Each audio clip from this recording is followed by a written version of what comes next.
Bonjour Daniel Picouli. Bonjour. Vous êtes écrivain et un peu aussi homme de télévision. Vous avez fait éruption dans le paysage littéraire. C'était en 95 avec Le Chant de personne. 500 000 exemplaires vendus, des prix, puis le Renaudot pour l'enfant léopard. Votre actualité, c'est pas une reprise non plus. C'est un nouveau roman. Ça s'appelle Les larmes du vin. C'est chez Albin Michel. Et comme dans Le Chant de personne, vous racontez la saga familiale, mais par un prisme étrange, en tout cas qu'on n'attendait pas ici, le vin. D'abord, tout a commencé par un discours qu'on vous demande de prononcer. Quel discours et pourquoi ? C'est un discours pour l'intronisation. Je suis chevalier du Taste-Vin au Clos Vougeot. Et on me demande... En Bourgogne, c'est l'un des plus grands vins du monde, voilà, il faut expliquer. Parce que c'est un cérémonial, c'est pas n'importe quoi d'être là. Absolument. Et donc, je dois faire un discours d'intronisation. Et, bon, j'avoue, je suis très étonné d'être intronisé parce que j'y connais rien en vin. J'aime le vin, mais je n'y connais rien. Et je vais être en face de 300 spécialistes.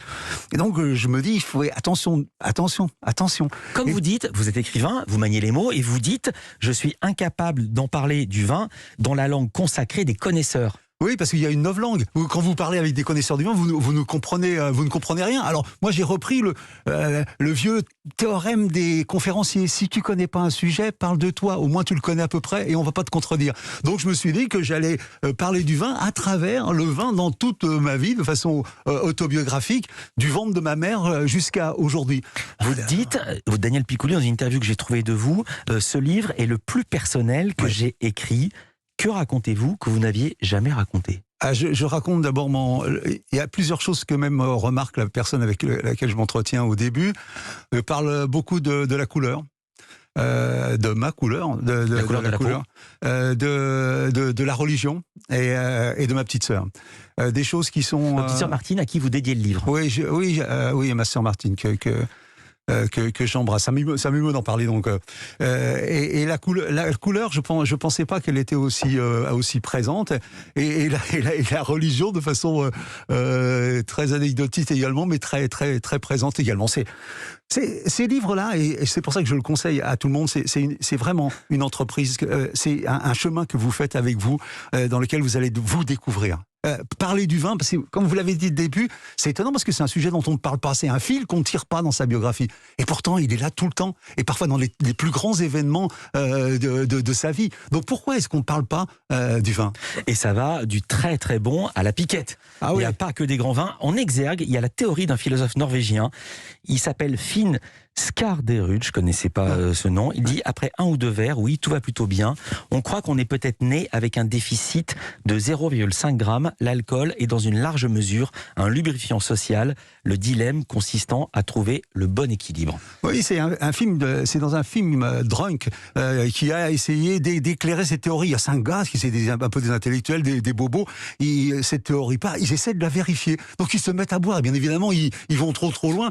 Et en fin de compte, on s'aperçoit en essayant de vérifier cette théorie qu'ils ne vont apprendre qu'une chose, des choses sur eux, leur rapport au vin, qu'est-ce que ça a produit dans leur vie, qu'est-ce que ça a éclaté, qu'est-ce que ça a permis d'émerger. Et c'est un film quasiment qui vous met, vous, pareil, en situation de vous dire, alors, qu'est-ce qu'il a fait en moi, le vin ? Pourquoi je suis resté sur cette ligne de crête ? Moi, je bois pas, je pourrais dire ça comme ça. Pourquoi je suis resté sur cette ligne de crête de la modération ?